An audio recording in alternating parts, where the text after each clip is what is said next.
onto the stage the man behind Brexit and a man who led brilliantly the United Kingdom Independence Party in this fight and won despite all odds, despite horrible name-calling, despite so many obstacles. Ladies and gentlemen, Mr. Nigel Farage.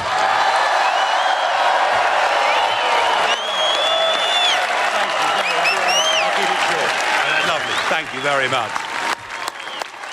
Well, thank you, and good evening, Mississippi.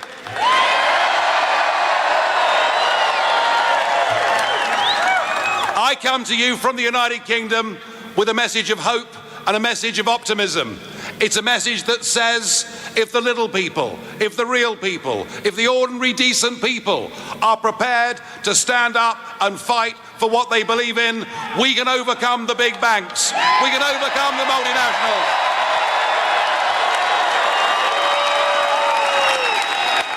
And we did it. We made June the 23rd our Independence Day when we smashed the establishment. And we did it. Everybody said we'd lose. And what did we see? We saw experts from all over the world. We saw the International Monetary Fund. We saw Moody's. We saw Standard & Poor's. We saw global leaders giving us Project Fear, telling us that if we voted not to be run by a bunch of unelected old men in Brussels, yeah, well, it's okay. They don't like me either, so it doesn't really matter, does it?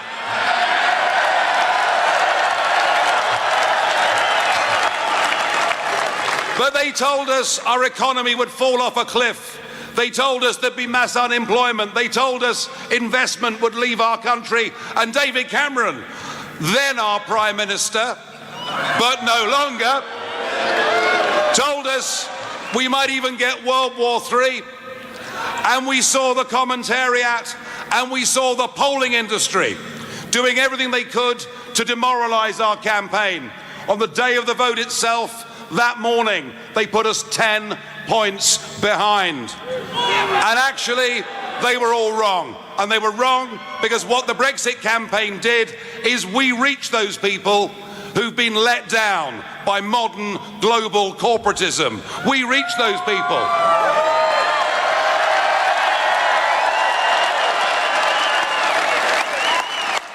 We reach those people who have never voted in their lives, but believe by going out and voting for Brexit, they could take back control of their country, take back control of their borders, and get back their pride and self-respect.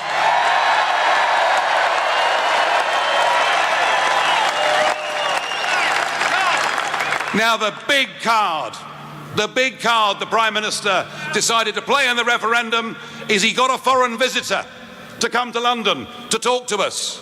Yes, we were visited by one Barack Obama.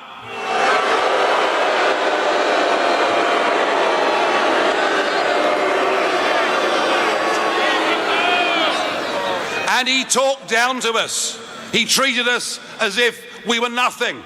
One of the oldest functioning democracies in the world. And here he was telling us to vote Remain. So I, having criticised and condemned his behaviour, I could not possibly tell you how you should vote in this election. But,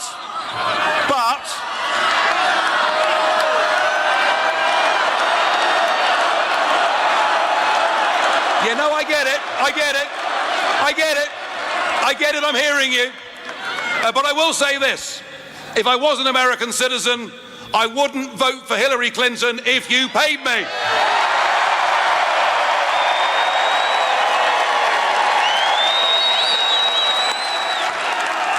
In fact, I wouldn't vote for Hillary Clinton if she paid me.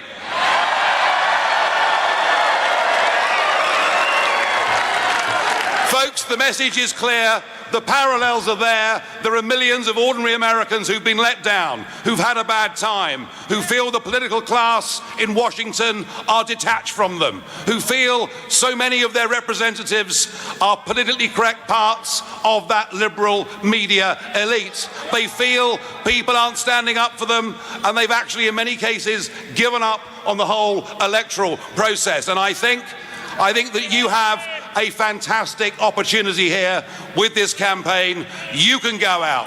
You can beat the pollsters. You can beat the commentators. You can beat Washington.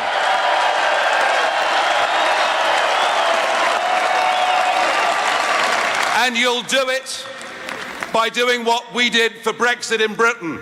We had our own People's Army of ordinary citizens who went out and delivered leaflets, who went to meet people where they worked and where they socialised, who convinced and inspired people to go out, if this was the one and only time in their life, and to vote for change.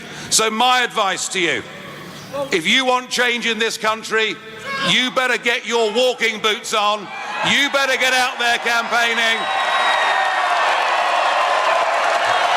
And remember, anything is possible if enough decent people are prepared to stand up against the establishment. Thank you very much indeed.